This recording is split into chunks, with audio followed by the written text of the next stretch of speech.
Kalbimin kapıları sende aralı. Nereden bileceksin, numaran bende saklı. Cebimde hayallerim, yürüyorum artık. Bu yolun sonundayım, gülüyorum artık. Cebimde hayallerim, yürüyorum artık. Bu yolun sonundayım, gülüyorum artık. Yalan yok, zaman hiç yok. Her şeyden uzaklaşıp gitmek istesem de intihara kalem yok. Yalan yok, zaman hiç yok. Her şeyden uzaklaşıp gitmek istesem de intihara kalem yok. Oh, her şeyden uzaklaşıp gitmek istesem de intihara kalem yok.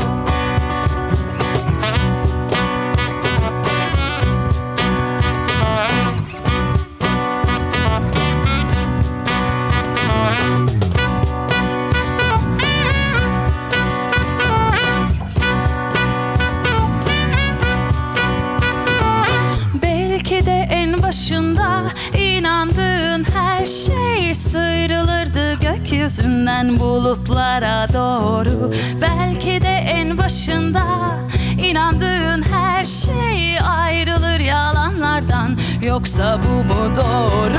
Cebimde hayallerim, yürüyorum artık. Bu yolun sonundayım, gülüyorum artık.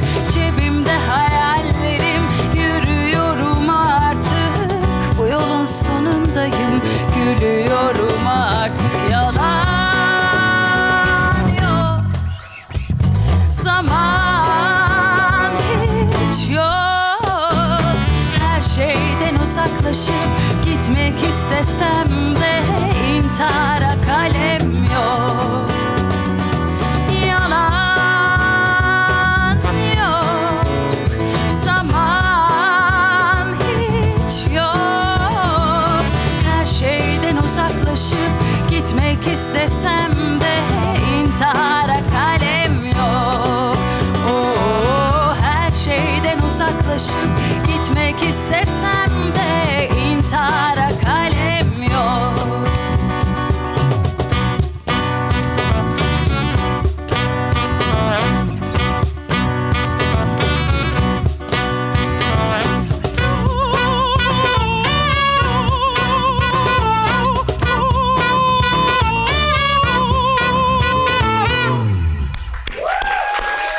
Çok teşekkürler, sağ olun.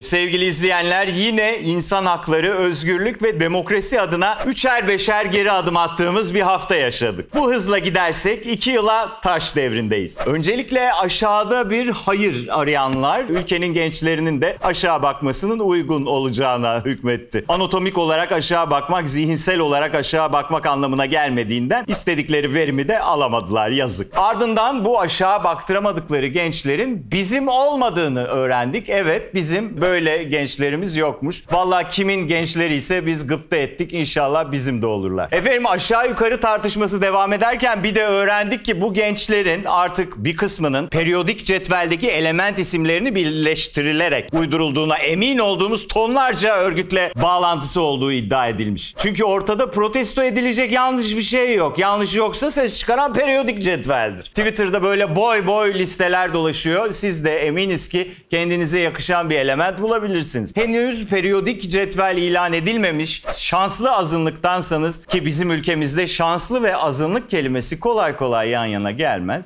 sıranızı bekleyin. Size de uygun bir şey birkaç hafta içinde mutlaka çıkacaktır. Bu hafta sadece böyle gençlerimizin olmadığını değil, aynı zamanda ülkemizde LGBT'lerin de olmadığını öğrendik. Evet, yoklarmış. Olmayan bireylerden vergi alan tek devlet olarak tarihe geçtik sevgili izleyenler. Ülkede LGBT olmaması millilik ve manevilikle açıklanmış bir de. Bu sefer de bizim kafamız karıştı. LGBT ne zannediliyor acaba? Gökkuşağı renklerine boyanmış emperyalist mandacılık falan mı? Yeri gelmişken üzerimize alınacağımız, bize dert olmasını umduğumuz bir de istatistik paylaşalım. Genel olarak bakıldığında da son bir yılda ülkedeki beyin göçü oranı %63 artmış. Resmen bugün selam dediğiniz komşunuz yarın tası tarağı toplamış ülkeyi terk etmiş. Tabii ki bu göçün neredeyse tamamını gençler oluşturuyor. İnsan gerçekten hayret ediyor. Bu gençler istenmedikleri açık açık söylenirken neden acaba ülkeyi terk ediyor? Çünkü bizde istenmediğin yerde kalma olayı meşhurdur biliyorsunuz. Zaten bu hadiseler de hep buralardan çıkıyor. Ha diyeceksiniz oralarda güllük gülistanlık değil. Herhalde değil ama bazı yerler daha güllük gülistanlık değil.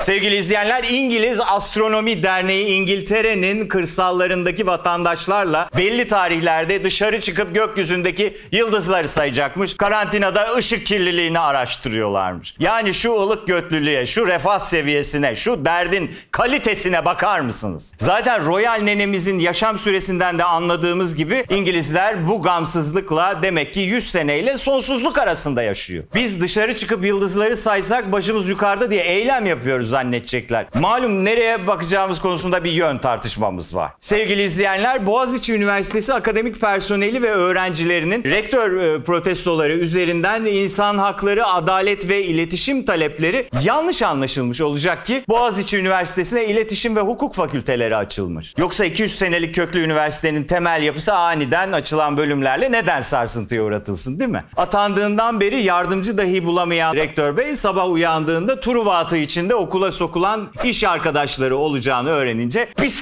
bir sevinmiş ki bundan sonrası bende diye tweet atmış. Tüm okul öğrencisi hocasıyla protesto ederken beyefendi ise satın aldığı 57.000 sahte takipçili Instagram hesabını kapatarak bir an için acaba istifa mı edecek diye düşündürdü. Çünkü daha önceden örnekleri var memlekette. Sonuçta beyefendi hesabından paylaşılan Reels'taki üstsüz abdominal abi videosunu kendi çekmemiştir diye düşünüyoruz. Japonya'da 2020'de suç işleme oranı 75 yılın en düşük seviyesine gerilemiş. Adamların suçlusu bile evde kal çağrısına uyarak medeniyet seviyesini Fuji Dağı'nın zirvesine çıkardı sevgili izleyenler. Japonya'da Yakuza'nın evde kaldığı süre içerisinde, bizde ise polis kıraathaneden 65 yaş üstü dayı kovalıyor ya. Kokoreççiden kumarhaneye geçiyor, korsan saç tıraşı falan yaptırıyor. Japonya'daki suç işleme oranındaki düşüşten dolayı sıkılıp hayatına renk katmak isteyen Japon kardeşlerimiz fotoğraf makinelerini kaptığı gibi Esenyurt'a gelebilir. Unutmamak lazım ki what happened in Los Angeles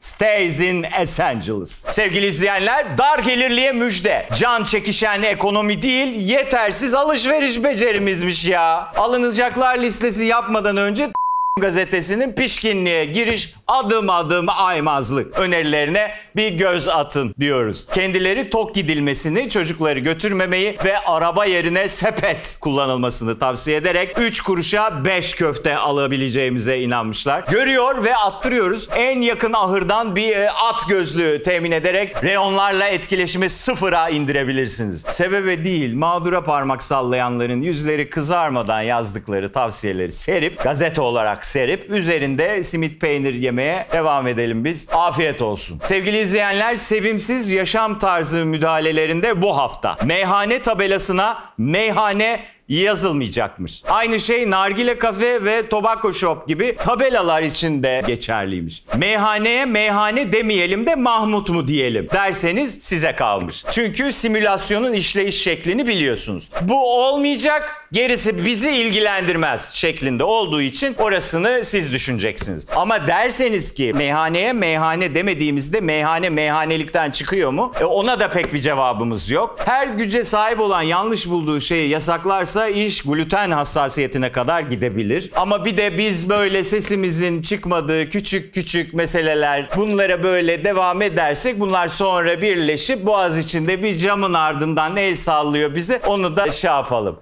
Kıps hanımlar beyler, serbest vuruş bitti.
Merve sanki seni tanımıyormuşum gibi sana soru hazırladım. Aha çok heyecanlı.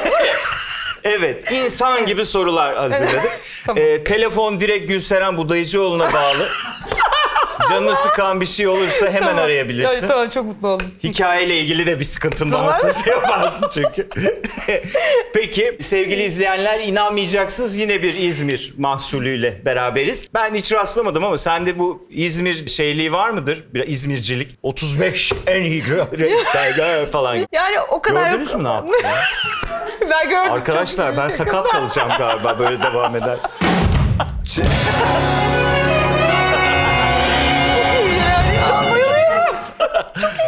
Evet. Şöyle ki 35,5 seviyorum. Karşıyaka'lıyım tabii ki. Karşıyaka'da doğdum. Evet. Yani mesela simit diye bir şey yok. Gevrek. Evet. Boyozumuz var. Çiğdem var. Yani Evet. onlar Klorak var. Klorak var. Asfalyalar var. Tabii ki. Tabii ki. Yani öbür türlüsü bende zaten zihnimde yok. Mesela simit yok. Zaten Simit, gevrek yani. Sen simit verirlerse sana koluna takıp denize giriyorsun. O demek Evet. yani tabii ki. Evet. O yüzden Bilmeyin öyle. Batıyordu, kaç kere kurtardık. Evet. Evet. Aa, susamlı hem de. Falan. Bokunu çıkaracak. Peki, Çanakkale'de okudun. evet. İzmir'e benzediğini söylüyorlar Çanakkale'nin. Benzer mi? Benziyor Çok muydu? benziyor. Sen hiç zorlanmamışsındır herhalde. İlk gittiğim yıl her gün ağlıyordum. Aa. Ne işim var burada diye. Sonra da giderken ağladım yani. Keşke buradan gitmeseydim. Çok güzel böyle ufak ve tam bir öğrenci şehri. Bir de deniz var. Denizimiz çok güzel. Çanakkale çok güzel bir yer yani. Denizimiz dedi. Denizimiz. O kadar seviyor Evet. musun Ay, çok sen seviyorum. Çanakkale'yi? Seviyorum, Gidiyor evet. musun arada? Mezun olduğumdan beri de gitmedim. Ha okey. Çok iyi sevmişsin. Ama mezuniyetten beri İnşallah başka beni böyle sevmiyorsundur Merve. gidemedim, fırsat bulamadım. Aynen. Oyunlarla. Turnelerle gittim İbrahim. Aynen. Beni ikna etmene gerek yok. Gerçekten Vallahi olmadı. gittim ya. Beni dinle Çanakkale'liler. Oradaydık. Değil mi? Çanakkale'den sonra direkt İstanbul'a mı geldin yoksa bir İzmir'e uğrayıp Bir İzmir'e uğradım, sonra bir gelin? İzmit'e uğradım. Ha, İzmit'e gittin. İzmit'e gittim. İzmit'e ne için gitmiştin? Sınava girmiştim. Şehir tiyatrolarına. Şehir tiyatrosu sınavı açmıştı o zaman. Olmadı. Evet. Alamadım. Evet. Ondan sonra bir daha çağırdılar. Hani böyle bir sanat merkezi vardı. Evet. Burada gel çalış diye. Evet. Sonra oradan İstanbul'da bir audition vardı. Kıyım kıyım. Yani Yavaş yavaş. Direkt de gelmedi, ısına ısına. Yavaş yavaş geldim buralara. Evet. Geldin ilk sen zaten İzmit'ten sonra Semaver mi? İzmit'ten sonra Al Gülüm Ver Gülüm diye bir program vardı Fox TV'de. Aha. Hadi ya. Çok güzel hareketler vardı o zaman biri. Evet. Ona benzer bir şey. Evet. Al Gülüm Ver Gülüm audition'a girdim. Onunla Fox TV'de Zeytinburnu'nda çekimlere başladık. Öyle geldim. Sonra Semaver'e girdim. Sonra Semaver. Vay. Peki sen İstanbul'a geldiğinde bir de senin yüksek lisans serüvenin var. Evet, bir de yüksek lisans 2013. O niye? O Askerlikten yırtmak için mi diyeceğim? O sen değilsin. Hayır ama şöyle bir şey oldu. 5 yıl olmuştu mezun olalı. Böyle bir tirat çalışayım, sabahları kalkayım, bir spor yapayım, bir çalışmayayım mı biraz kısmı geldi ve ondan sonra Kadir Has'a girdim. Evet. Yani mesela hiç akademik kariyer hayal ettin mi? Hiç etmedim. Etmedin değil mi? Hiç etmedim. Zaten o zamandaki bölüm başkanımız da şey demişti. Yani sen oyna, sen tez yazma. Yani aynen. hiç Git oralara oyna sen bas. falan. Yok, evet. kafam zaten. Tez yaptık ama hani tezsiz oyun. Oyun yaptık ama öyle. Yazılı tez çıkarmadınız. Yazılı tez çıkarmadım. Yani. Yakından ben şahit olduğum üzere zaten sen oldukça çalışkan bir arkadaşımızsın. Çalışkanım. Hep öyleydi. Zaten hani mesela bu kadar çalışmıyorken de hani ulan çalışsak ya falan gibi bir şeyin vardı. Evet. Hiç böyle arada kendine böyle aynada bakıp aferin lan iyi çalışıyorsun falan diyor musun kendine? Ya İbrahim çok yavaş diyebildim onu. Kendimi çok az övebilen bir insanım. Ama son dönemlerde aferin Merve ya. Yani yetenek başka bir şey. O tartışırız ama hani çalışma kısmına aferin kızım dediğim zamanlarım oluyor artık. Tam zaten onu söylüyorum. Öbürü senlik bir şey değil zaten. Maalesef yani onu da yapabilmeni çok isterdim. Peki sen çocukluğundan beri oyuncu olmak istemişsin sen de. Tabii. Neden? Yani bir şeyin var mı? Bir oyun seyrettim, aldı beni falan gibi bir şey var mı? Yoksa öyle bir... Yani ben mesela benimkini bilmiyorum. Yani ben de çocukluğumdan beri iyi günler ne olacak? Oyuncu olacak falan. Böyle ilkokul itibariyle söylediğim şey. Ondan önce çok küçükken çöpçü olacağım falan diyormuşum. Ya çok iyi. Dışarıda sürekli gördüğüm insanlar çöpçülermiş. Çok dışarı çıkmak istiyormuşum. Yani en mantıklı meslek bu falan diye. Düşünüp çöpçü Peki olmak. nasıl geçtiğini hatırlamıyor musun? Oyuncular mı? Nasıl istediğin? Oyuncular da dışarı çıkıyor dediler herhalde. Hiçbir fikrim yok. Yani hiç hatırlamıyorum ama ben de çocukluğumdan beri öyle istiyorum. Ben şöyle karar verdim. Babamlar beni, solağım ben, handball'la gönderdiler. Solak çünkü hoca da çok istiyor. Solak lazım bize falan. Perişanlık. Çok kötü, hiç beğenmedim. Basketbola gittim. Basketbolda bana hoca topu verdi. Böyle git gel. Öleceğim sıkıntıdan. Yani o da olmuyor. Çocuk korosuna girdim. İçim kıyıldı. Yani şarkı söyle, o yüz ifadelerin... Hala şarkı söylemekten çok hoşlanmıyorum. Söylerken böyle bir yüzüm bir şey oluyor ya. Ben onu dışarıdan baktığım için kendimde hiç beğenmiyorum. Allah'ıma şükür ki, çok şükür ki bir tiyatroya gönderdiler beni. Ha dedim, burası galiba. Böyle bir kendime rol yapmak hoşuma gitti. Tabii o zaman çok fenayım ama hoşuma gitti. Sanırım ondan sonra fark ettiğim bir yol aslında. Çok denedim. Ay, nereye gitsem, ne yapsam diye. Çok iyi. Handball, benim de oynamışlığım var handball. Var mı? Biliyor musun? Evet. Of, aslında çok güzel. Çok. Kaleciydim ama çok abartacak bir şey değildi yani benimki. Kaleciydim ama çok heyecanlı bir spordu. Heyecanlı, çok. Ve solağa ihtiyaç vardır. Değil mi? Solak. Basketbolda da bayağı hemen kapıyorlardı falan ama ben işte demek ki spor... Çok da seni şey yapmamış, kesmemiş.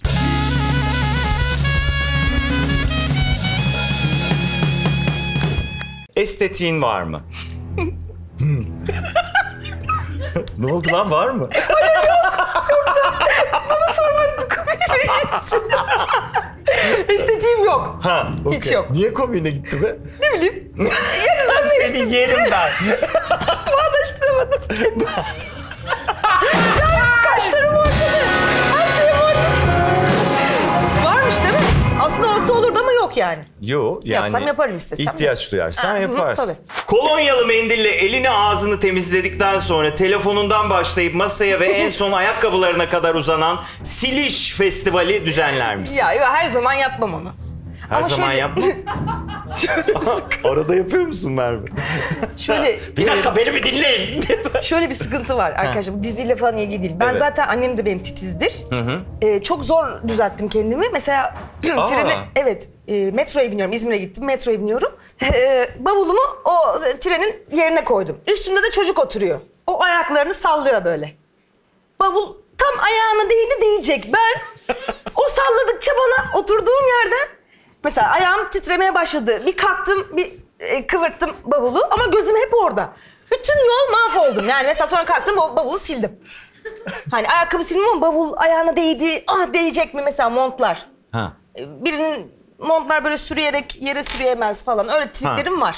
Evet ama onlar normal sayılabilecek ama şeyler. Ama öyle komple bir şeyim yok. Okey. Telefonla konuşurken oturabilenlerden mi yoksa evde parkur düzenleyenlerden mi? Ben telefonla konuşurken bana her şeyi yaptırabilirsiniz. Aa. Hiç, yani elime ver, onu tutuştur, al. Yani o kadar kafam gidiyor ki, ne kadar üzücü bir şey. Seni zaten dinlemiyorum.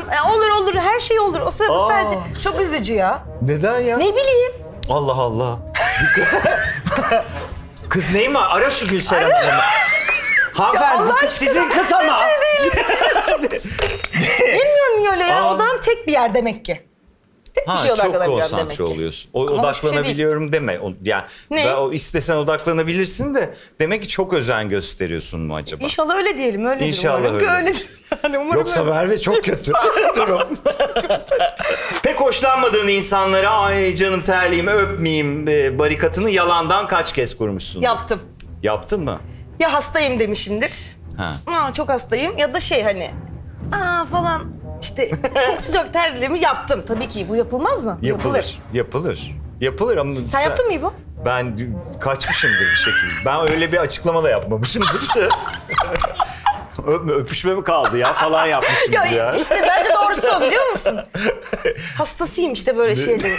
Keşke öyle desem, ya öpüşmeyelim artık. Ama belki de artık diyebilirim. Şimdi zaten tabii paket. Telefonun kabının içine para kart filan sıkıştırıp sonra unutup kaybetme krizi yaşadın mı? Hayır. Yaşamadın mı? Hayır, yaşamadım hiç. Yanlış minibüse el kaldırıp durunca da ayıp olmasın diye bindin mi? O kadar çok ki. Vallahi mı? Tabii. Aa. Çok üzücü bir şey ya bu. Evet, Benim ben işte... de canım sıkılır ama. Yani bu iletişimi... Gülsüm Hoca Gülsüm, ben niye gerçekten iyi böyleyim? değilim ya. Bilmeyeceğim, yanlış bilmişim kardeşim de in. Aman ayıp oldu şimdi. Dur benzin Mesela yaktı falan. şöyle bir sıkıntım da var. Taksiye kısa mesafe binemem. Vay kısa aldı lafa yerim diye. Ne yapıyor? Tur atıp evle mi geliyor? Ya biraz uzun mesafe. Gitsin. Vay sıradan çıkardım. Vay ya sana ne? İşin acil. Evet. Nereye? Havalimanına mı gideyim hep yani? Gidip de erken çıktım ki sana kısa olmasın diye. Havalimanına kadar gideceğiz, döneceğiz. Dayanmayacağım. Yani tuhaf şeylerim var ama daha atlatırım yani artık bir zahmet. Ben şimdi artık kısa mesafe gidiyorum. Kıza bir zahmet. Sizin arabaya binmeniz iyi bir şey. O yüzden bırak sıradan çıksınlar. Merve. Paranın azı olmuyor kazanırken. O yüzden de... Yok kesinlikle evet. Katılıyorum. Peki şarj olan bir başka telefonu çıkarıp sinsi kendi telefonunu takar mısın? Takarım. Gerçekten Tabii mi? bakıyorum. Onda olmuş diyorum. %70'i görüyorsa tamam artık. Tamam, %20 be bizimki. İşte o his. Tam o his. Merve tuhaf bir şey deneyeceğiz. Hızlı sayacaksın. Ali 1, Ali 2, Ali 3. Ama çok hızlı 10'a kadar. 10'a kadar. Evet ama çok hızlı. Çok hızlı. Evet. Başlıyorum. Evet. Ali 1, Ali 2, Ali 3, Ali 4, Ali 5, Ali 6, Ali 6, 8... Çok iyi. Aslında iyi. İyi oldu. Baştan başla. Tabii başla. Son bir kez. Tabii. Son bir şans. Yo hep şans. İstediğin kadar. Evet. Ali 1, Ali 2 çok da basit ya. Evet. Ali 1, Ali 2, Ali 3, Ali 4, Ali 5, Ali 6, Ali 7, Ali 8, Ali 9, Ali 10. Oldu. Ama niye zorlandın? Çok zor. Çünkü galiba Bayağı zor. ortak arkadaşımız Gülbahar Hanım var biliyorsunuz. Gülbahar Hanım'la biz bunu konuştuk. Böyle bir tekerlememiz var falan filan diye. Kendileri de dedi ki bu ne ya saçma falan dedi. Bu ne abi falan yaptı böyle. Bu yani tekerleme şart mı ya? Bu kız oyuncu yani falan yaptı. Ben de dedim ki Gülbahar'cığım bir söyler misin? Şöyle oldu bak. Ali 1, Ali 2, Ali 3, Ali 4. Dedim ki Ben böyle de olsun zorlandım. diye yapıyoruz. Ben bunu yaparken Ali 8, Ali 9, 60 dedim ya. Allah belanı versin. Çok iyi. Sosyal medyadan gelen linçlerden böyle içine oturan var mı? Sen hiç linç yedin mi gerçi? Şöyle linç yemiyorum da. Hı. Buna takığım İbrahim. Şimdi söyleyeceğimi sen bir şeyde. Mesela şöyle şeyler geliyor. Dişlerini yaptır. Şimdi bu dişlerle ben farkındayım. Şimdi ben yaşıyorum. Ben o dişlerimi yaptırmayı bilmiyor muyum? Dişim çürük değil. Gayet memnunum. Evet. Şimdi yapılı yani dişlerini yaptır. Ya da mesela şöyle şeyler. Bravo işte estetik yaptırma. Ya da estetik o kaşların ama bir kaşını aldır be Gülben falan gibi. Yani sürekli bir müdahale var. Bunu linç olarak algılamıyorum ama ben farkındayım. Görüyorum mesela kaşlarımı, dişlerimi. Ya, neden bana anlatıyor seyircilerimiz bilmiyorum bazen. Ama yapmasınlar.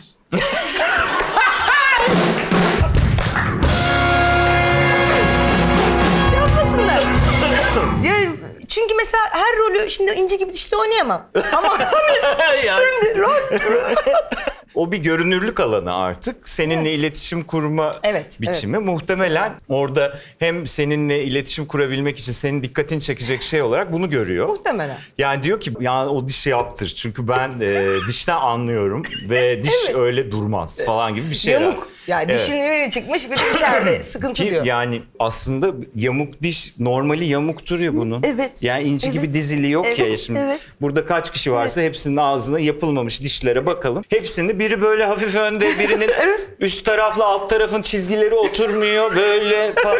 Baksak maymun oluruz. Yani şimdi bir tek sana bakıyorlar. Evet. Seninki de gözlerine batıyor Ya, gibi. İlginç olan hiç üzülmüyorum hiç de bunu dert ettiğimden değil. Tuhafıma gidiyor. Ben görmüyormuşum gibi yazmaları garibime gidiyor. Anladım. O muhtemelen biraz işte. Yani seni düşünüyorum ben görüyor musun ondan. falan gibi bir şey. Evet. Tatlılık gibi mi acaba? Biraz diyeceğim de o da tatlılık da ay şu dişini yaptı Yani, falan yok, gibi de olmaz. kaşını bir aldır.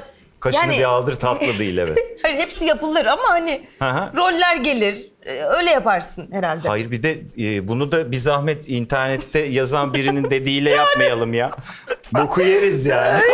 Yanarız yandık, burada. tabii. Haksız olduğunu fark ettiğin an geri vites yapamayacağın için karşındakine mecburen daha da yüklenir misin? Tabii ki. Hadi ya. Tabii ki. Hem de Ay, hırsına tüküreyim. bazen bilmediğim konuyla bile tartışabilirim. Aa, Çok fena. Çok eskiden bunu yapıyordum. bilmediğin konu mesela yani. Bir oyun, bir şey bilmesem de sus yani. Ama Yok. onu biliyormuşum gibi tartışırım ama mesela haksızsam, onu anladıysam Ha? vah falan deyip benim üste çıkma. Yavaş yavaş daha iyiyim. Eskiden çok fenaydı. Ha. Sus yani. Şimdi susabiliyor musun yoksa argümanları? diyebiliyorum. Ha, okey. Çok iyi olmuş. Özellikle özel ilişkimde. Tabii. Yani çok fenaydım da Onda, çok iyiyim onda şimdi. zaten nasıl olacak başka türlü? Tabii olmaz başka türlü. Peki ergenliğinde aileni canından bezdirdiğin bir yanın var mıydı? Yok çünkü ben ergenlik yaşamadım. Nasıl yani? Direkt 30'una mı doğurmuşlar? Yani tertemiz ne ya? Ve sessiz, tatlı bir kızdı ya. Ben bence İstanbul'a geldiğim yıl böyle bir kafam gitti. Bence o zaman ergenlik. Yani hiç sorunsuz bir ergenlik geçirdim diyebilirim. Normal bir şey değil tabii bu da. Yo, niye canım? Ne Hepsi bileyim. herkeste sorunlu değildir. Ama Mesela- hani bir blue çağı Tamam da yani herkes delirmiyor ki ya. Değil mi? hiç delirmedim. Delirmeyen yok mu? Vardır ya. Başka ergenliğinde delirmediğini düşünen? Ha. Cansu Hanım da delirmemiş. Ben de delirmedim. Evet. Ama İstanbul'a işte ilk geldiğim yıl bir böyle Ha. İlk geldiğim yıl yaptım sonra düzeldim gene. Normale döndüm. Özüme Kendine döndüm. geldin. Evi en çok kim dağıtır?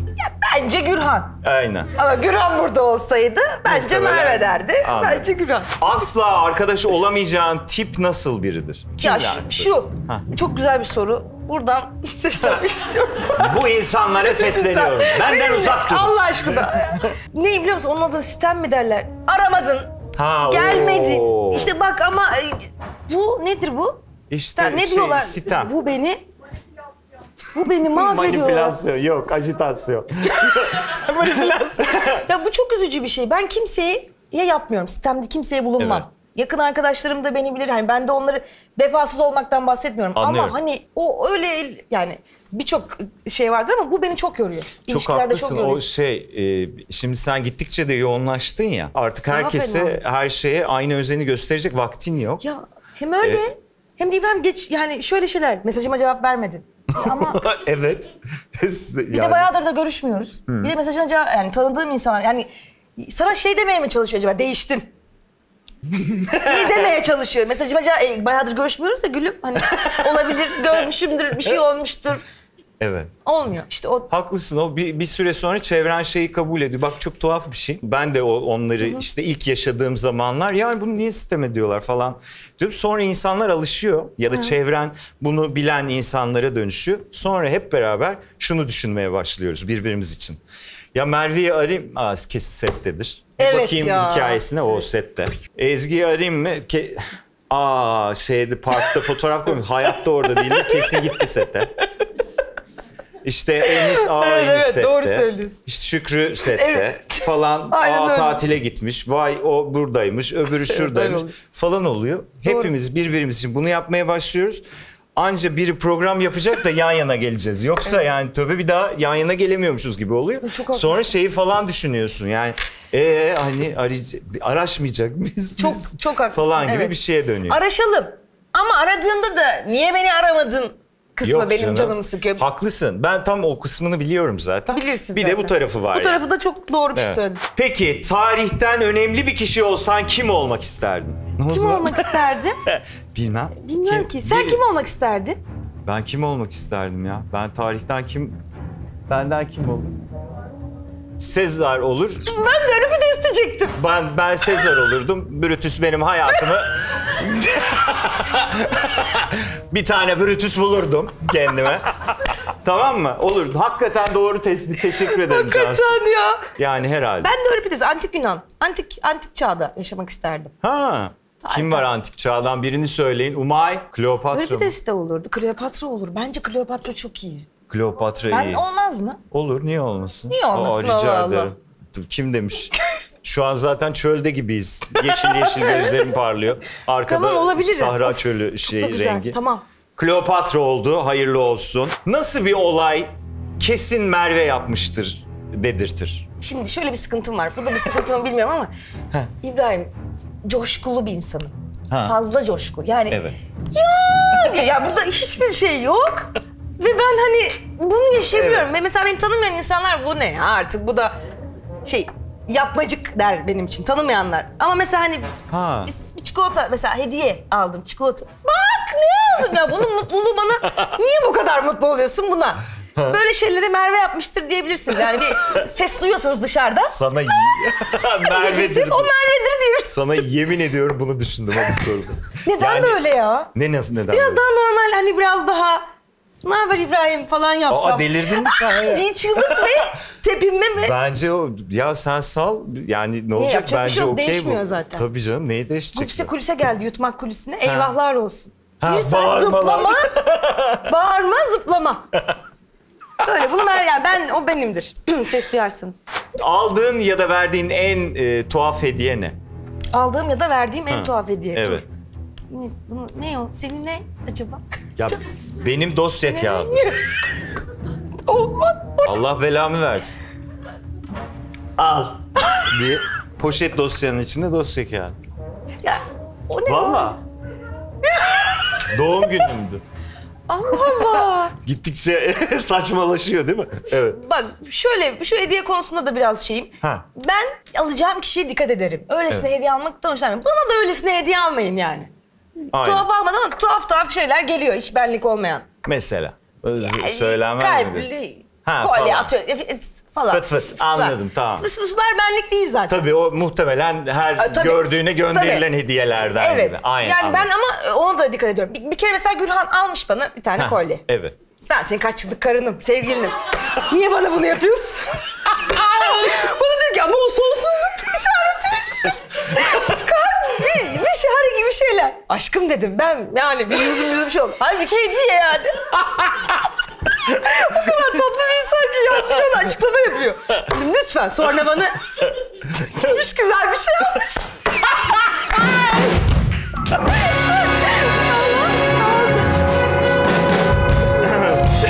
Demek arada kulağını çekmek gerekiyor Merve. Tabii bazen ne istediğimi mesaj atıyorum. Hani hiçbir şey demeden. Ha. Hemen anlaşıyoruz. Aa. Çünkü sevdiğim yüzükler var şimdi. Oradan yüzük alsa daha iyi. Bilmiyor olabilir bazen. Nereden Tabii. bilecek? Tabii. Ben ona atıyorum. Öyle mi? Ben bilmiyorum çocuklar bakın. İşte İbrahim. Ben her şeyini onaylıyorum Merve'nin. Saçmalamayın falan. Ne? Bravo. Adres tarifi hayat kurtarır. Kesinlikle. Baya bir devlet büyüğü sözü gibi. Zaten niyeti var Cansu Hanım. Evet, ileride Kültür Bakanı olmak istiyor. Buradan başlattık. Yani biraz tuhaf bir başlangıç ama olsun. Kendi horlama sesine uyandın mı? Bence uyanmadım da Gürhan çok fena horluyorsun dediği zamanlarını biliyorum. Hiç de horlamadığıma eminim. İbrahim eminim. İnsan kendini bilmez mi ayol? Horluyorum. Her zaman horlamam zaten ben. Tabii. Ama horlamışım. Evet, olur insan horlar. Nasıl olur ya? Nasıl olur İbrahim? Olmaz mı? Yani Oluyor. Bazen horluyorsun. bazen olmuş işte aşkım ne horladın Ama falan sen diyor. öyle olduğunu düşünmüyorsun. Böyle uyurken mi? Kalk ya horladın falan gibi bir şey mi? Hayır ertesi gün diyor. Ha. Ben de onu çektim. O da çünkü bazen horluyor insan. O daha çok horluyor. Sen- Çektim. Evet, Bunu paylaşayım kanıtla. dedim sakın falan dedi bana. Aynen paylaşma. Keşke paylaşsaydım ama. Yo da yapma. fazla. Gözünü seveyim. Evet. Peki televizyon izlerken başkasının adına utanıp kanalı değiştirdiğin olur mu? Televizyon, oyun. Ha, oyunda ne yapıyorsun be? Ya şu hareketten o kadar utanıyorum ki kendim yaptığım için de. Ben de öyle yani çok üzücü bir şey. Anlatabildim mi İbrahim? Sen deli Ne demek misin be? istediğimi Ya, anlatabildim. tabii, Yani bu tabii ki. bir şey izlerken de eyvah. Yani sanki Ha. kendimi fazla empati ben de oradayım. Tabii ben öyle sen eyvah olabilirdin gibi işte. oluyor, his oluyor yapmışlığım var. Peki takıntın var mı? Çok var da nasıl? Çok Yani. var ama hani bir spesifik aklıma gelmiyor. Var. Okey. Senin var mı? Bilmem. Umay benim var mı ya? Umay. Biz de sanıyoruz. Yok mu? Vardır, senin vardır. Benim kesin vardır. Benim hatırlama takıntım var. Ona hafıza mı diyoruz ya?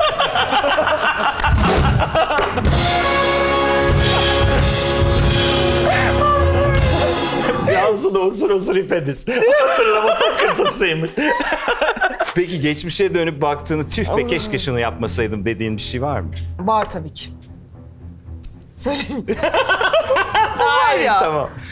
Var değil mi sizin de? Olmaz mı ya? Deli gibi. Ama acaba onlar olmadan da olmuyor mu? Böyle olmayacaktı. Bu kişiliğimizi şekillendiren şeyler İşte muhtemelen. o yüzden ne diyeyim? Hepsi. Keşke olmasaydı de diyemiyorum da. Tabii, Olmuş tabii. ki öyle de öyle gitmişim. Zaten artık yani şemsiyenin bulunduğu pozisyon değiştirilebilir bir şey değil. Değil.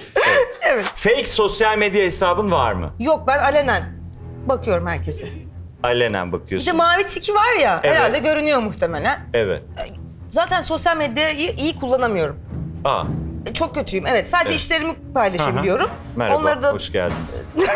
onları da hani Gülbahar'a soruyorum bazen Aha. bazı şeyleri. Bilmiyorum çünkü çok. O yüzden direkt giriyorum. O kimmiş? Oradan oraya bir bakmışım.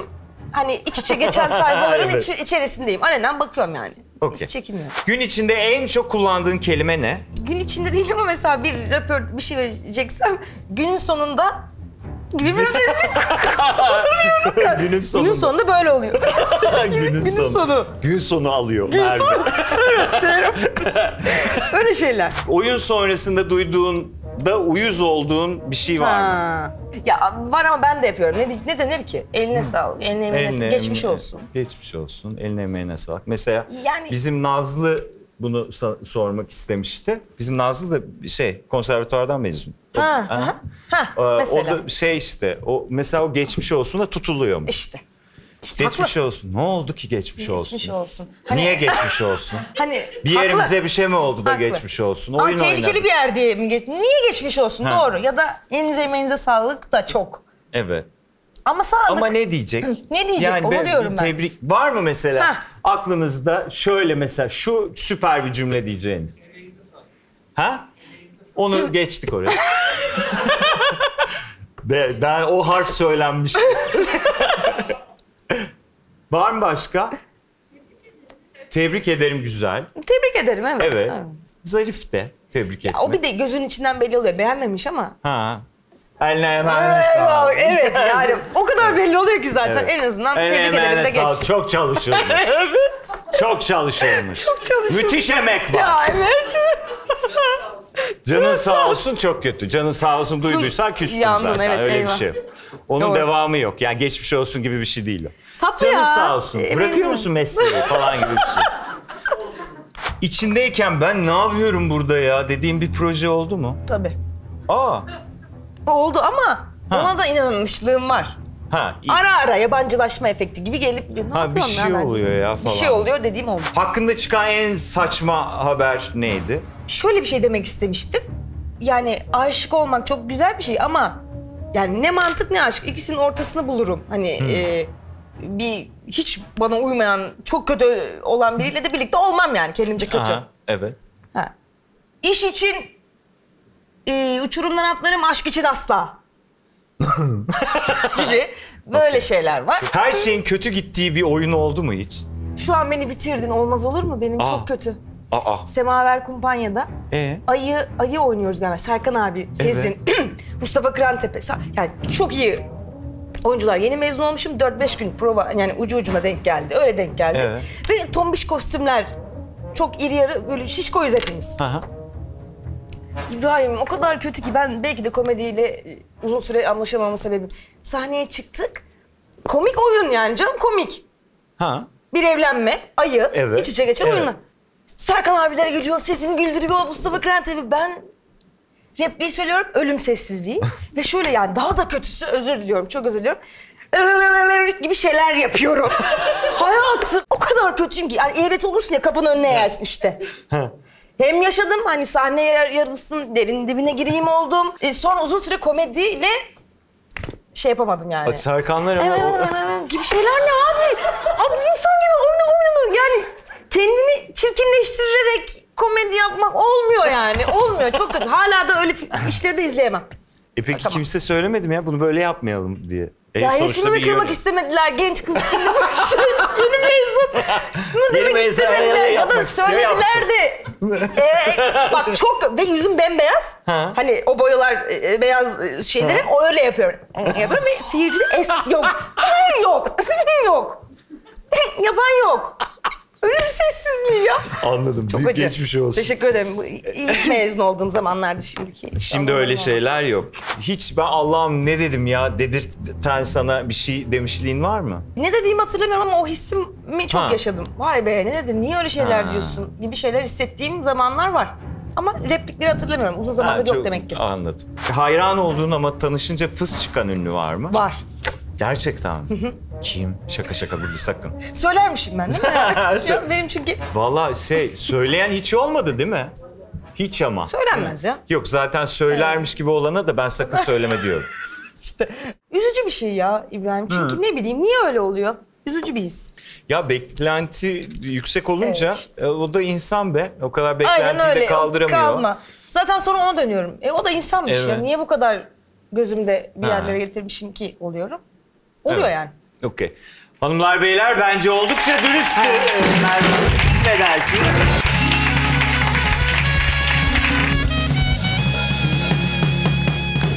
Hiç oyuncu olmasaydım ne yapardım acaba diye düşündün mü? Bir B planın var mıydı? Hiçbir zaman B planım olmadı. Hala da yok.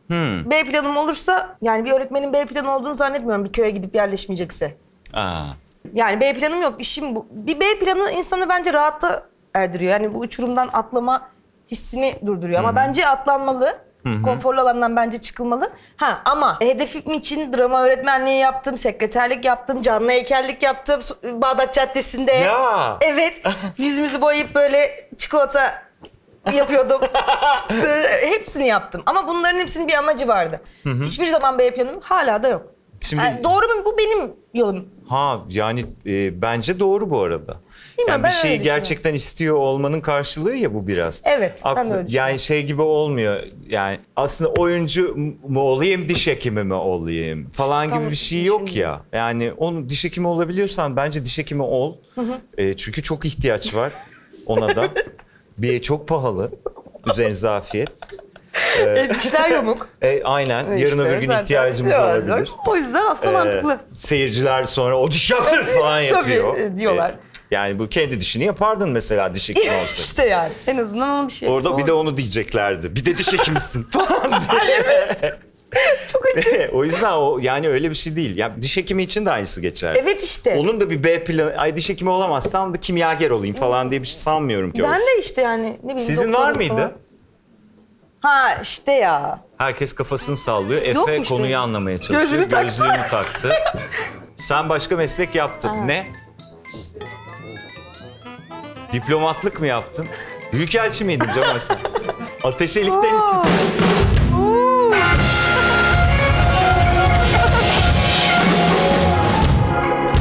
Yalnızca yeteneğiyle konuşulan bazı oyuncular var ve biz hepsine çok gıpta ediyoruz ya.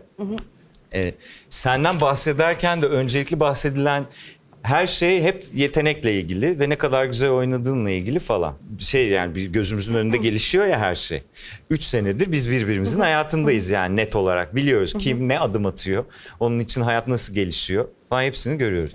Bu sana ne hissettiriyor? Böyle tarif edilmek. Çok mutluyum İbrahim. Yani çok da güzel özetlediğin için teşekkür ederim. Böyle düşündüğün için de zaten teşekkür ederim. Amacım, isteğim hep bu doğrultudaydı. Bir de tiyatrodan da tanınan seyircilerimiz var. Yani seyirciler var beni oradan tanıyan. İsteğim bu.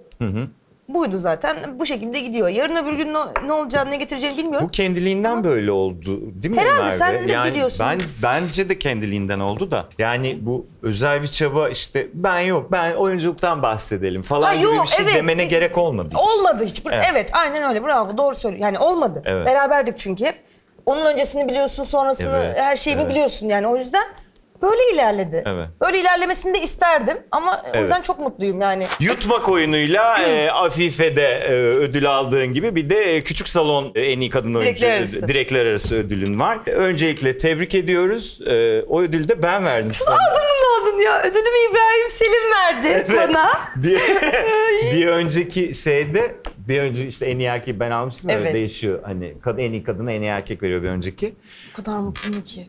Ben de. Bizim seninle ilk tanıştığımız Evet. yer ödül töreni zaten. Ödül Orası. töreni ve sonraki sene ben İbrahim Selim'le aynı oyundayım. Evet. Çok acayip. Çok yani gerçekten çok şanslıyım İbrahim. Yani Ben de sevdiğim aynısını bütün diyorum. oyuncularla birlikte çalıştım. Hepsi iyi tanıdıklarım, iyi arkadaşlarım. Senden ödül aldım, seninle aynı oyuna girdim. Vallahi yani keşke Muazzam. sürekli oyun oynasak beraber. Keşke yani zaten Alice ekibi inanılmaz ama ne kadar da yani oldu yani istediğim Evet. neyse o oldu. Çünkü Maşallah. sana böyle bayılıyordum ve ödülü senden aldım yani. Benim için de çok heyecan vericiydi canım. Yani Yutmağı seyreden var mı? Yaşasın.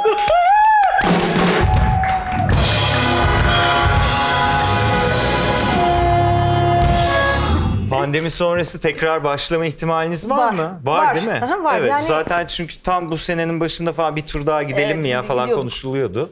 5. sezonu hala dolu İbrahim ya. Bu Tabii canım. Ne kadar kıymetli yani bir şey. bir de çok iyi oyun. Yani Evet, iyi oyun. bir de senin oradaki o performansını da görmeli insanlar bence. Evet. Güzel. Yani şey için yani hepsini iyi oynuyorsun ama Yok anladım. o evet. bambaşka bir şey. Evet. Gülben bambaşka bir şey. Evet, evet. Alice'deki kedi bambaşka Evet. bir şey. O yüzden bence görmeliler. Evet, yani yutmak. görmediyseniz ben sizi götürürüm. Bir de işte hep şanslıyım. Ekip arkadaşlarım da çok iyi. Alice de çok iyi. Yani ben bence bu konuda biraz şanslıyım. Şanslıyım da sanki.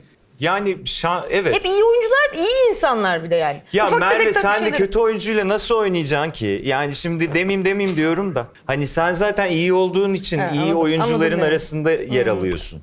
Hatta yani yani başka türlü olmaz. Anladım. Yani şimdi Çok iyi sen anladım varken ben. Ezgi'nin karşısına seni koyarlar. Başka birini koymazlar ki. Evet, evet.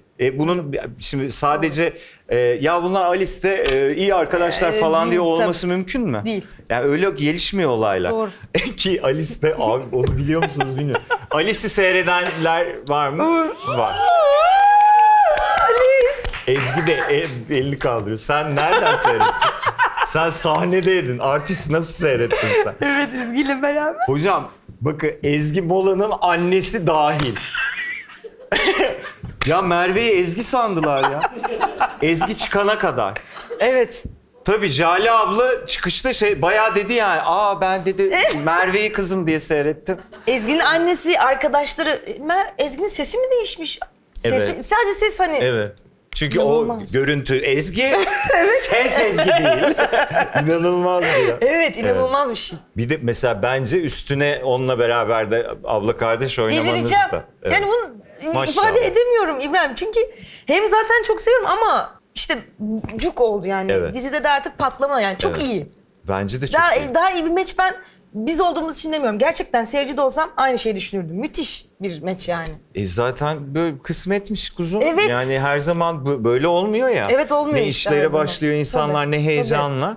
Ama hem Ezgi'nin Ezgi zaten çok inceleyip sık dokuyordu Bence. ya. Evet. Hani sen de biliyorsundur. Ne kadar zamandır Ezgi iş yapmıyor. Çok uzun Çok uzun süredir zaman dizisi oldu, yok. evet. Yani zaten dönersem de böyle bir şey istiyorum. Yani müthiş diyordu. de, çok Tam güzel istediği oynuyor. gibi Tam. oldu zaten. Dizi ya da sinema filmin olduğu zaman sürekli senin hep bir başka işinde oldu. Evet. Ya oyunun oldu işte Evet, ya mutlaka. başka bir şey. Hep oyunum oldu. O ikisi arasında böyle bir yorgunluk yaşadığın, onda başka böyle bir yük haline geldiği bir zaman oldu mu hiç? Hiç olmadı İbrahim. Şimdi oldu desem yalan olur. Ama hani minik bazen gündelik yorgunluklar var ama ben çalışmayınca hatta Yüren Evet. diyor ki bir tane oyunu bir tane de sinema filmi varsa Merve işsiz diyor benim için. Yani Yani evet, anladım. iş yok diyormuşum. Yani o kadar değil ama anlıyorum ben onu. Ne demek istediği evet. Tabii, Ya, tabii. o biraz Oğlum çok konuştuk ya biz seninle Alice'de. Yani o yüzden biliyor iyi öyle biliyorsun. oluyor bazen. Yani en güzel dönemlerim şu an çok çalıştım. Maşallah Çok- daha dur ya. yani. Daha en güzel Hep dönem. böyle diyordun değil mi? İbrahim beni hep eve kadar bırakıyordu Alice'den sonra. Bunu söylemek istiyorum. Çünkü neden biliyor musunuz? Oyun sonrası ya birinin sizi eve bırakmasını anlatamam. Bu inanılmaz bir his. Çok teşekkür ederim. Seni yerim Evet. ben.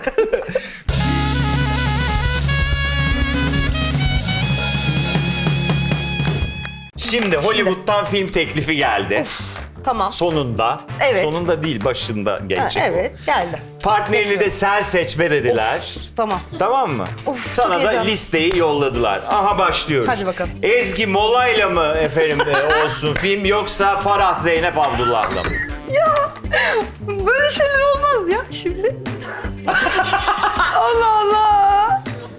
Zor sorular şimdi. Evet ama bu göklük Evet. yaptığımız bir bölüm. Ha öyle mi? Tabii. Ya ben evet biliyorum aslında ama hazırlıklı olmalıydım ama. Evet. Hiç canın Tamam. sıkılması. Farah Zeynep Abdullah'la mı Ezgi Mola'yla mı? Evet. Şimdi bence Ezgi diyorum. Evet. Neden? Neden? Birbirimize benziyoruz diye. Aynen, çok güzel.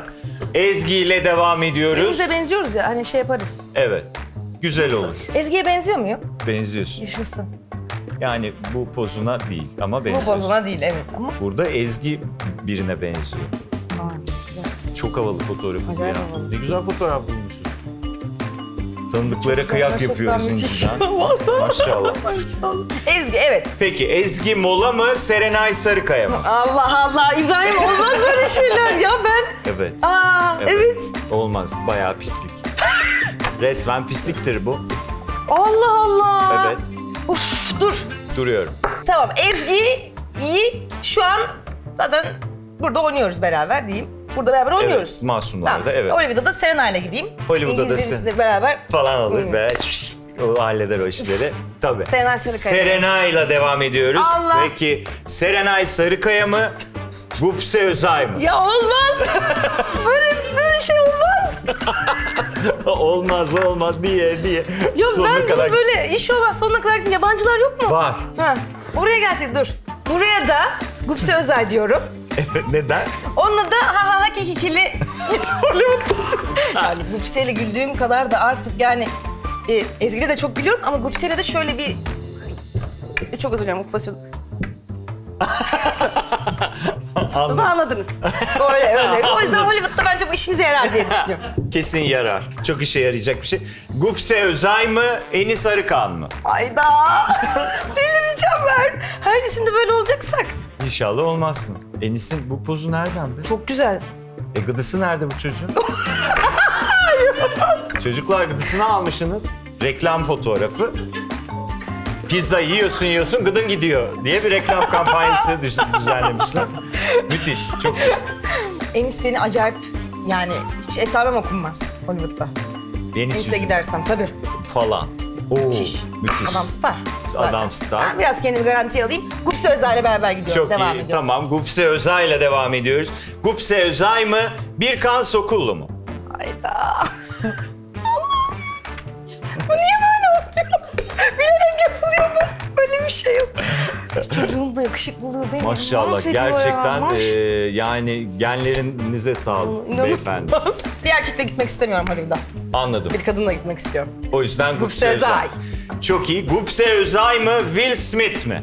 Çok da severim biliyor musun? Ben de severim. Güldürür de o da komik. O da komik. Türkçesi biraz zayıf. Gupse Özay be. Türkçesi zayıf deyince. Türkçesi zayıfsa ben bunu ne yapayım? Gupse Özay. Gupse Özay mı? Chris Hemsworth mu? Aynen. Ya bunun dil bilmesi çok önemli Ne değil. gerek yok İbrahim Evet. bence yani. Chris- Chris Hemsworth'le devam ediyorum. Müthiş bir Chris Hemsworth'la devam ediyoruz. Chris Hemsworth mu? Jason Momoa mı? Tövbe estağfurullah. okyanus. O ses kimden çıktı? Arkadaşlar o ses çıkar. Daha sesler çıkar. Bu Allah yoklukla terbiye etmesin. Sen... Yok, Mandemi bitirdi ya bütün ekibi. Ne? Hayır diyor. Ki- Hayır diyor. No. Chris'le mi devam edeyim? Chris. Tabii Chris- ki Chris'ten. Kızın kariyeri için mi bu karar? Chris. Ha, Katılıyorum. Chris'e de yani sen de çok tatlısın ama Chris. Chris mi yoksa Chris. Taner Ölmez mi? Allah'ım Taner. Tabii Chris. Chris Chris'e devam tabii. ediyorum. Peki Chris mi Nicole Kidman mı? Çok severim. Nicole'u da çok severim Nicole. Evet. Tatlım. Chris. Ama Chris'e devam etmek istiyorum şu an. Chris mi Maisie Williams mı? Ben. Evet. Herkes beni benzetiyor. Evet. Herkes. Evet yani bence benzemiyorsun ama Teşekkür ediyorum. benzetiyorum. Ama herkes. Biliyorum. Yani Chris. Chris'le devam. Chris'le devam ediyorum. Ederim. Peki Chris mi Ryan Reynolds mı? Ryan. Ryan'a giderim. Laps diye geçti. Geçtim ya. Ya aslında Chris işte böyle kararsızlık kalmıyor. Yani çok zor bir şey bu. Dur Evet. bir dakika. Chris, Ryan. Ryan'la Pardon. devam ediyoruz. Ryan, Ryan pardon. Reynolds mı? Gözde Seda Altuner mi? Ya. Biliyorsunuz değil mi Gözde'yi? Sadakatsiz'de oynuyor şimdi. O da çok tatlı. Onunla da gitmek isterim ama Sen Ryan ne diyorum. kadar zarif bir kızsın ya. Ryan. Ryan Yani- diyor. Ryan mı, İpek Bilgin mi? Ay Allah! İpek abla seni tokatlar. Ryan'la git diye. Ne yaptın derdim. Evet. Niye böyle bir şey O yüzden yaptın? hiç düşünme Tamam. bile. Kadına Yani ait. çok hani Hollywood'da çok acayip oyuncu, müthiş bir oyuncu ya. Evet. Yardım ederdi bana diye. O yine eder. Sen Chris'le git. Aman Ryan'la git. İpek abla zaten... Chris'i de buradan birine vereceğiz artık Ya çocuklar. Chris'i de verin. Ya mecbur. Tamam Ryan. Evet tabii Ryan. Ryan. Ama İpek Bilgin. Peki Ryan mı, Esra Ruşan mı? Hay Allah! Esra! Bir dakika. Bu kız da bak gerçekten Esra da benim hayatımda tanıdığım en komik kadınlardan biri. İnanılmaz. İnanılmaz komik bir insan ya. Esra yapma bunu. Yapmayın bunu ya. Kendinden geçti. Evet Esra Ruşan be. falan. Ryan'ı bıraktı. Bırakırım ne yapayım ben. Bir yerden sonra ne yapayım Ryan'ı? Çok haklısın. Esra Ruşan mı, Haluk Bilginer mi? Acaba konuştuk mu bunları İbrahim? Neyleri? Sevdiklerimin hepsi Yok konuşmadım. Esra'mla Allah'tan her gün beraberiz. Haluk Bilginer. Haluk Bilginer. Net, git. Peki Haluk Bilginer mi, Helena Bonham Carter mı? Çok zor ya. Zor değil mi? Yani bir artık Ha? evet. Bir zorluğu zor yok da mu? yani tabii zor. Haluk Bilginer. Ha, Evet ağları duyuyorum, hissediyorum. Evet. Hepiniz farkındayım ama Haluk Bilginer devam. Haluk Bilginer mi, Ben Affleck mi? Ya, Haluk Bilginer. Haluk Bilginer. Haluk Bilginer mi, Gürhan Altundaşar mı? Kimse kusura bakmasın. Burada kocam Murtek. Güran Altındaşar. Ve Gürhan Altundaşar kazanıyor.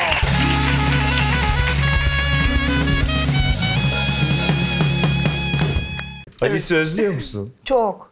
Çok Ben de özlüyorum çok ya. özlüyorum Belki ya. oynama ihtimalimiz var mı bilmiyorum ki ya. Yani bence vardır da bir sahneler açılırsa. İşte açılırsa umarım Yani açılır. zaten sahneler açıkta işte saat Evet. sınırlaması kalkarsın. Böyle bir tuhaf bir şey. Çünkü var. herkes çok özledi bence. Herkes de Evet. oynamayı bekliyordur. Ya Alice'i. zaten yani hepimize çok iyi hissettiren bir iş ya. Müthiş, Alice. müthiş. Hemen oynayalım desin hemen Hemen. oynayalım. Yani bekliyoruz. Hiç böyle hatırladığın Alice'ten böyle acayip güldüğümüz bir anı var mı? Bizim var İbrahim. Hangisi? Enis, ben, Serenay. Hatırlarsın belki. Böyle bir dönüyorum kedi gibi saçımın biri pıs pıs pıs pıs pıs. Ha? Biri toplu biri pıs pıs. Serenay ile Enis beni bir gördü. Eliyle tutuştuğumuz onun şeyleri taktığımız yukarı çıkıp şarkı söylesen. Böyle konuşamıyor yani. 2000 kişi bizi bekliyor. Yani çok kötü görünüyorum çünkü. Yani kafamı bir kaldırıyorum buradan kedi mahvolmuş, kedi bitmiş. Çok kötü. Serenay'ın o halini yani elimizi sıkıyoruz birbirimizin falan. Zor söyledik birbirleri falan ama çok fena bir andı. Çok kötüydü yani zor bir şey ya sahnede öyle gül. Oldu mu senin? Dolu. Ben ama hep söylerim benim en sevdiğim şeydir o. Güler misin Sahnede peki? gülmemi tutmaya çalışma. Of çok ağır. Dünyanın çok acı. en eğlenceli şeylerinden biri bence. Ya bırakmıyor musun? Yani bazen tutamıyorum ve falan gibi bir şey oluyor. Soy. Ama çoğu zaman tutuyorum. Tuttuğum zaman çok keyifli oluyor yani. Bir şeyde yapıyorduk ya canım ilk Evet, mutfak açılış. sahnesinde. Neler Açılış. yapıyorduk yani. İnanılmaz. Evet efendim falan yaparım.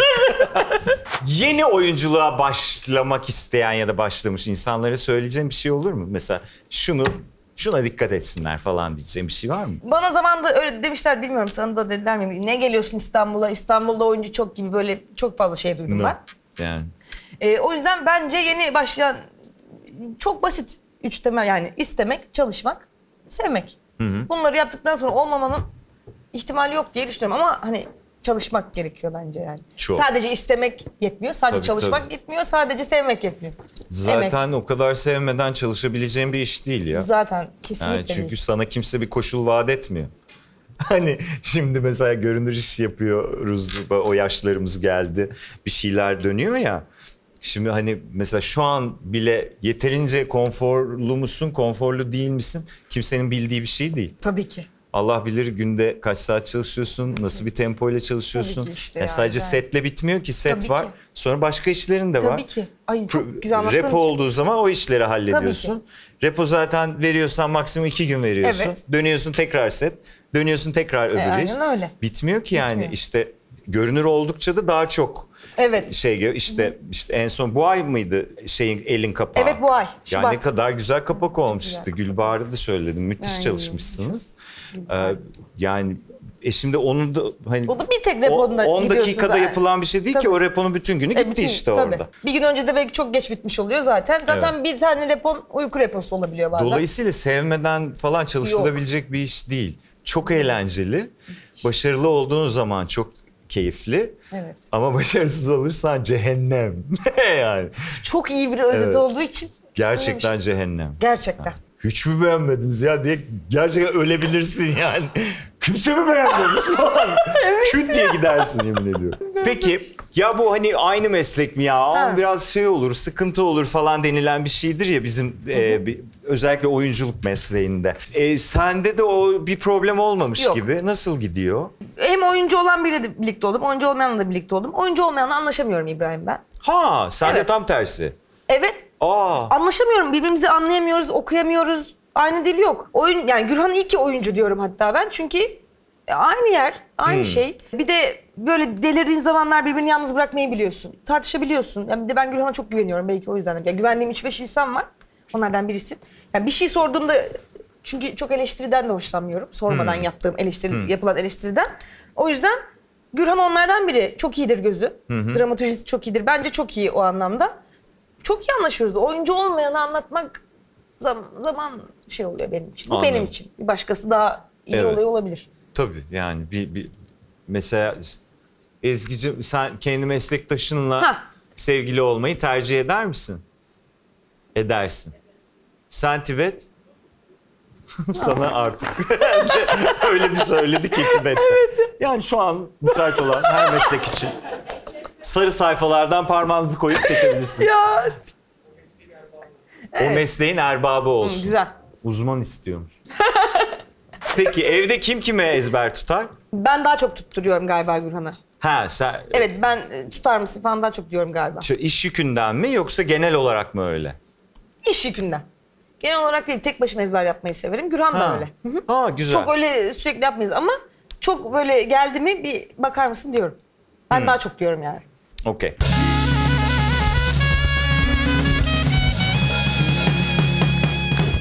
Şekerpare.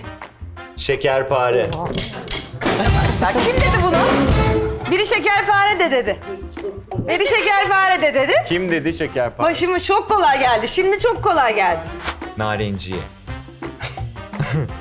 Ne? Bir daha de bakayım. Narenciye. Karşıyaka. Narenciye. Kardeşlik. Na. Da. Na. Da. Na. Ha. Na. Sa. Le. La. Na. Ya la yapıyor kulağımda İbrahim. Narenciye. Ateşe. Narenciye. Ha? Narenciye. Narenciye. Evet. Mahvoldum. Teşekkür ederim. Mahvoldum. Kırk ayak. Bu sefer de iyice geldim. Kırk ayak. Söyledin mi? Söyledim, evet. Sen mi verdin kopyayı? Evet. Kırk ayak. Kırlent. Ama iyi gidiyorsun. O değil Ama de. değil. Kırk ayak. Istaka. Kırk. Kırk.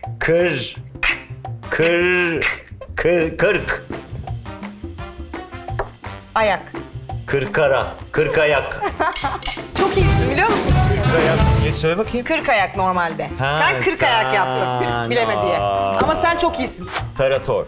Karakol. Tarator. Dur bir daha de. Tarator. Yalnız bir şey söyleyeceğim. Karakol şak diye oturuyor biliyor musun? Tarator. Karapos. Tarator. Karakot. Tarator. Kara. Kara. Tor. Karakot. Tara. Kara. Tara. Ha. Tara. Tara. Tarak. Tara. Tor. Tarapos. Trapo. Trafo. Tara. Tor. Tara. Tor.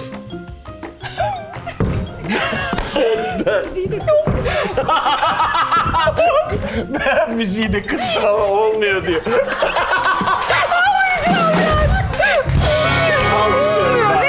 Tarator. Tarator. Vay arkadaş karakol demiştim. Evet ama Taratolmuş. tarator. Tarator bak onu da bilemem. Onu bile bilemem arkadaşlar.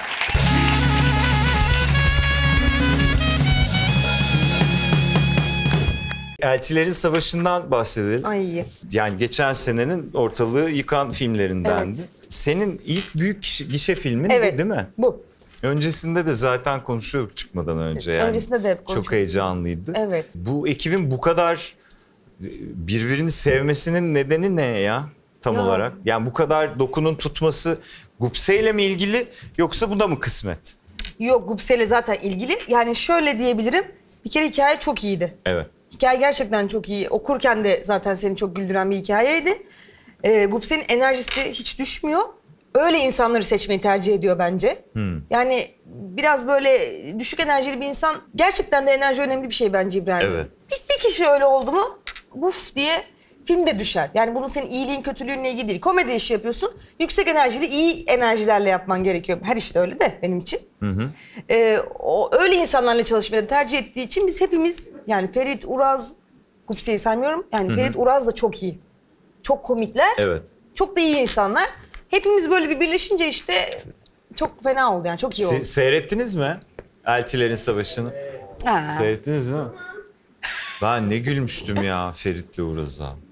Yani acayiplerdi ya. Çok. Sezonun işi Masumlar Apartmanı diyebiliriz galiba. Evet. Yani bunda reddedilecek Yok, bir yok. şey yok herhalde. Evet. Kadro zaten başarılı. İşte iş başlarken de benim Ezgi'yle de sohbet etme fırsatım olmuştu.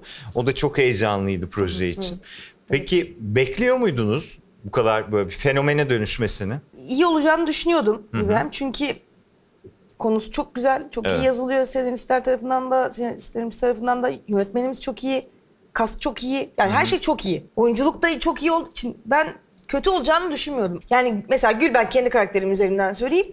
Evin kızı gibi oldu. Beni gören Gülben falan normal tepki veriyor. Yani Evet. çok yakın tepki veriyor. Sevileceğini, beğenilen bir iş olacağını, iyi oyunculukların, iyi yönetmenliğin, iyi senaristin olacağını tahmin etmiştim. Çünkü Evet. bence iyiydi. Yönetmenlerin de adını söyleyelim, evet. senaristlerin de adını söyleyelim bence. Çağrı Villa Lostuvali, Çiğdem Bozali, Rana Mamatlıoğlu'yla da Deniz Madanoğlu Madanoğlu yazıyorlar. Evet. Eski normallerden en çok neyi özledin Merve?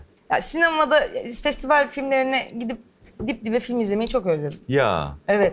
Festival filmlerine 2 saat 15 dakika arayla 2-3 filme giriyordum. Aa sen festival takip edenlerdendin. Evet. Melikşah'a bakıyorum. Melikşah'a soruyorum bazen filmleri. O da Hangisine hangilerine gideyim diye. gidelim dedi. Çok özledim onu. Bir yerlere gitmeyi, bir şeyler arkadaşlarımla... Ya bunları özledim daha çok.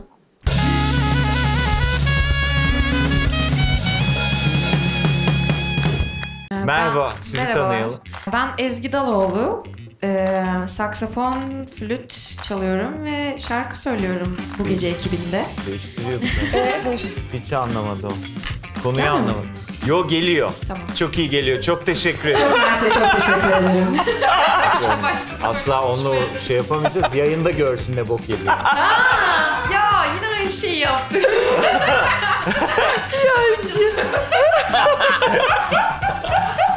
Yo çok iyiydi bu. Çok iyi. Ezgi çok iyi gidiyorsun. Şarkı düşünüyorum.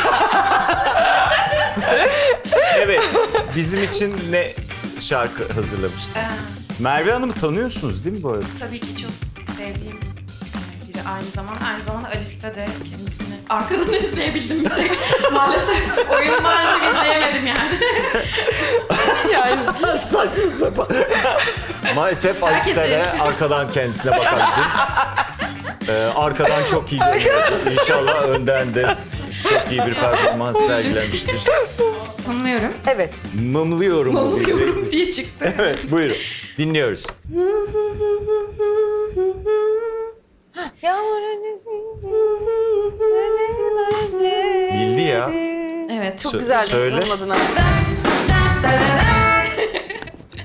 Nasıl bildin lan şak diye? Bilmemeyecek miydik biraz? Hayır yok. Ya. Duydunuz. Ben ne içeyim? Sen balzamik iç. Bir şey söyleyeyim mi? Arkadaş gibi arkadaş. Sen bunları nasıl içiyorsun ya? Balzamik iç. Kendisine kaçar diye korktuğu için. Evet. Yalan yok. Ama bu çok korkuyorum şu an. Gerçekten içiyor. Oo. Oo. Oo. Bravo.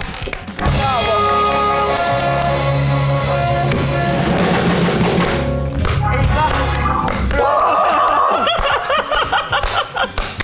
Ben bunu yudum yudum içtim ya.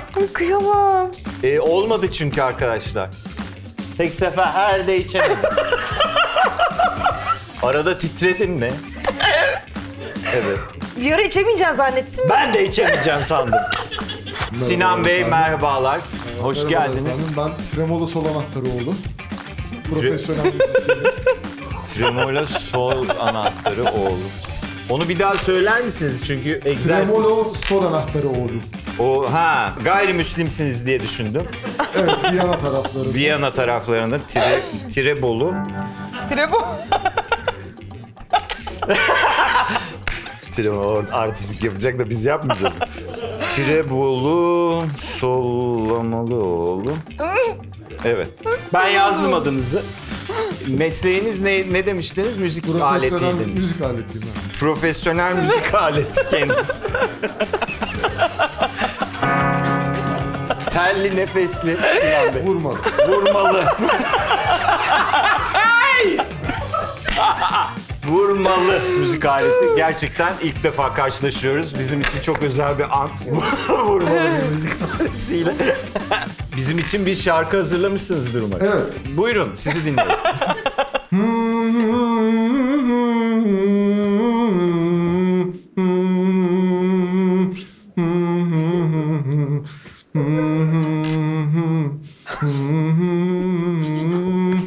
Ha. Eyvah. Başla lütfen ya.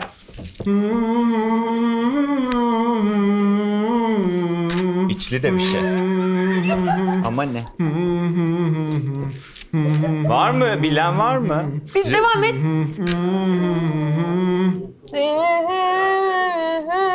Gibi bir şeydi. Sözleri ne? Bir saniye var mı? Mustafa Sandal mı? Sizde var mı?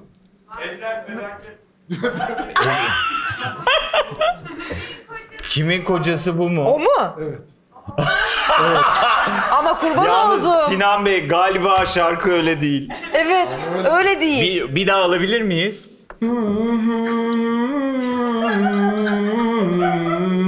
Arkadaşlar bu yani... Bu cover mı yaptı acaba? Hay Allah. Adam zaten vurmalı çaldı. Hay Allah. Evet ondan. Öyle bir şey mi düşündün? Olmadı. Bir çalabilir miyiz diyeceğim ama...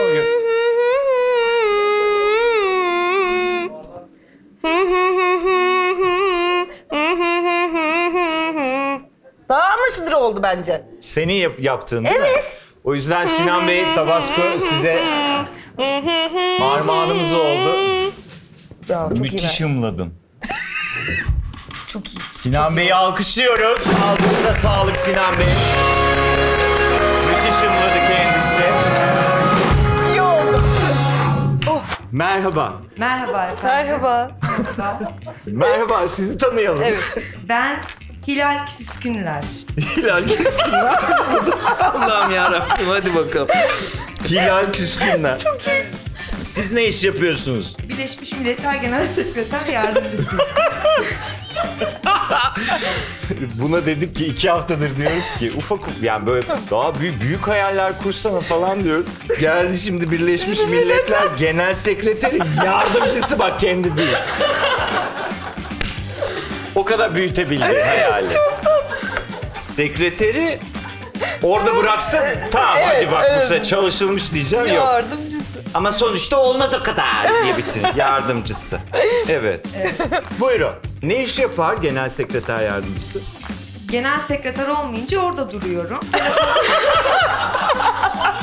Kül tablası gibi bir şey galiba.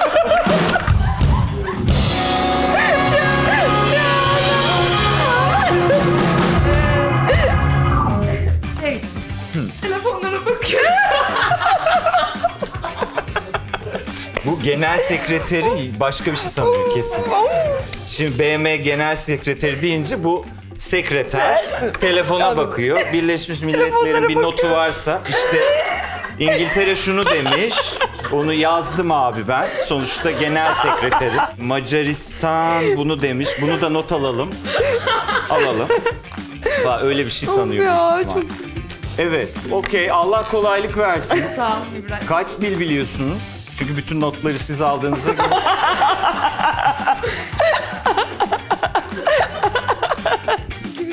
Evet. 3 demeyeyim 2. Üç niye? Birine ayıp mı oldu Nazlı? Aman Hilal Hanım. Evet. 2. 2. 3 niye demedik? Çok güvenemedim şimdi Ha. kendime. Hangisi? Fransızcam çok böyle şey. Fransızcanı çok şeydi. 2 dil nedir? Türkçe, İngilizce. Türkçe, İngilizce. Okey. Anladım. Gerçekten Birleşmiş Milletler Genel Sekreteri Yardımcısında aranacak özellikler. Türkçe bilmesi. İkinci de lazım olursa İngilizce. Kendine Fransızca güvenmediğin da- kadar da Fransızca. Je suis la la la desen tamam. Zaten not alıyorsun ya. Bir şey değil. Buyurun bize peki hangi şarkıyı? Mastika. Mastika. Ben bildim.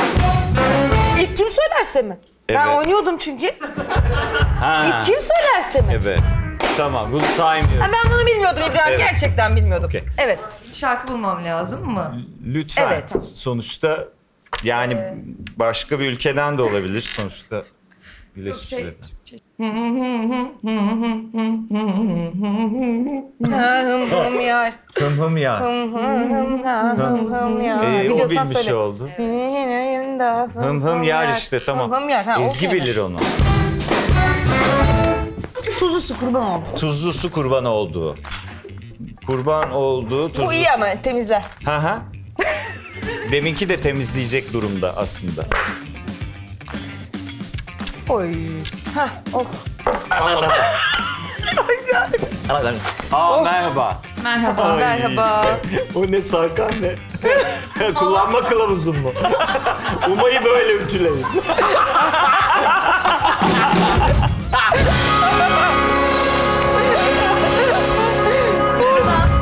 Çilek eşuma. Evet.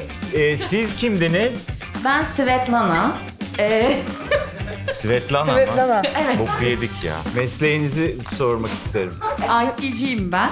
IT'cisiniz. Evet. Çok Dubai'de yaşıyorum. Dubai. Bilişim suçları ile ilgileniyorum. Öyle. Hikayem bitti. Çok iyi hikaye. Bayağı aksiyon macera filmi şu an. Dubai'de yaşıyorsunuz, bilişim suçlarıyla Evet. ilgileniyorsunuz. IT'cisiniz. Evet. Çok iyi. Yani bilişim suçlu mesela nasıl ilgileniyorsunuz? Bu ya girdi buraya bunu tutun falan mı diyor? Ne yapıyorsunuz? Evet, bir sistemimiz var. O kodu ben yazdım. Kodu siz yazdınız. Tabii kodunu ben yazdım o sistemin. Oradan anında böyle akademik çalıntı gibi hemen uyarıyı buluyor böyle. Akademik çalıntı gibi. Evet. İşte Evet. makaleyi koyuyorsun buluyor ya hemen arakladığını. Çok güzel. Öyle bir sistem yazdım bilişim suçları için. Helal olsun. Bu kadar. Vizyonuna tükürüyor. Bence de. Yani bir iyi başlamışsın gibiydi. Dubai, Svetlana, bilişim suçu. Ters çevire çevire gittin ama sonra... Neyse bize peki bunları yapan biri olarak ne hazırladın? Tınlıyorum hemen. Evet. Evet. Yani sürünüyorum. Evet. Ne ara bildin İbrahim ya? Ha? Ne ara bildin daha yeni başladın? Çünkü durumunu biliyorum da.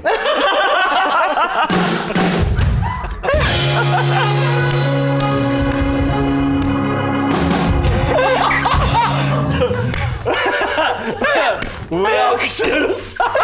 Bence çok iyi. Ay Allah ya. Onu biliyorum da. Yani şarkıyı anlamadım. Kesin bunu söylüyorsun. Hangisini istersen. Neydi? Limon sirke. İkisi de sen seç. İkisi de Sirke. içerim. Bunu her Ya sabah yakın. içiyorum zaten. Aynen. Çok iyi. Elma Bence- sirkesi mi? Elma sirkesi. Güzel, iyi temizler. Aynen. Baka baka içiyorum. Çok iyi geldi. Çok iyi gelmiştir eminim. Oh. Tebrik ediyoruz. Merhaba, hoş geldiniz. Merhaba, hoş bulduk. Siz kimdiniz? Feyruz ben. Feyruz mu dedi? Feyruz mu? Habbeytek. Feyruz? Feyruz Habbeytek. Feyruz Habbeytek. Feyruz Habbeytek. Bunları çünkü sonra... 19 yaşındayım. 19. 19 mu? Evet. Çok güzel. Ne mesleğiniz ne? Benim pek bir vasfım yok. Tek vasfım babamın kızı olma. O da Arabistan kralı. Arabistan kralı derken gerdan mı kırdınız? Evet. Anladım. Arabistan'ın kaç kralı var? Biliyorum babamı, başkasını tanımıyorum. Evet. Vasfınız yok, baba parası yiyorsunuz. Evet, çok 19 yaş ama baba parası yemek için çok ideal bir yaş. Evet, bence de böyle Ben bir olsam devam ben edelim. de yerdim çatır çutur. Hele ki babam Arabistan. beyefendiyiz. Bize bir şarkı hazırladınız diye Evet, umuyorum. tabii ki. Ben hiç söylemeden siz söyleyeyim. Mezdeke'den.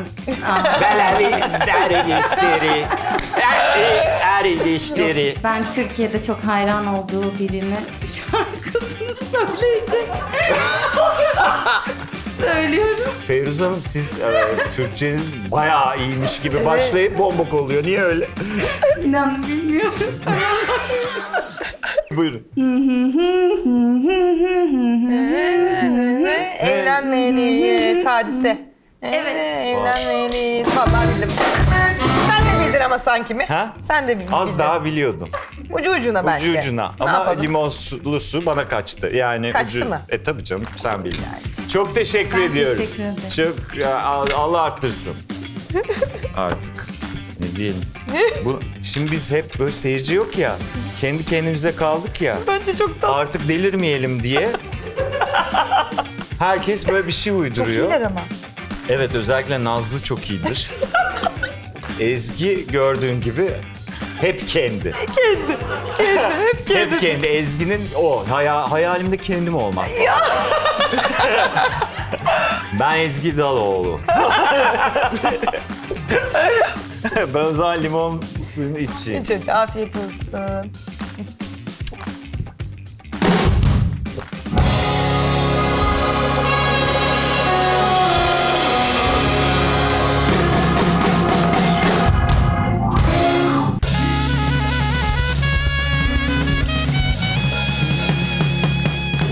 Çok teşekkür ederim Ben Merve, çok teşekkür geldiğin ederim için. çağırdığın için. Yani milletin içinde de ayrıca tebrik edeyim. Gerçekten tanıdığım için her bir şeyi çok iyi yaptığını gördüğüm her seferinde daha çok böyle mutlu oluyorum. Böyle bir Teşekkür gurur ederim. hissi Ay, yaşatıyor insanı. Mutlu oldum. İnşallah büyüye büyüye devam ederiz hep beraber. İnşallah hep birlikte, evet. Ayaklarına sağlık. Ay, ben teşekkür ederim. Herkes çok tatlıydı. Harikaydınız valla. Sağ olun. Hanımlar beyler, biz çarşamba günü YouTube'da, haftaya pazartesi herhalde burada bir ara canlı karşılıklı göz göze. Hadi inşallah Ya, diyor inşallah. ve huzurlarınızdan ayrılıyoruz. İyi akşamlar. İyi akşamlar.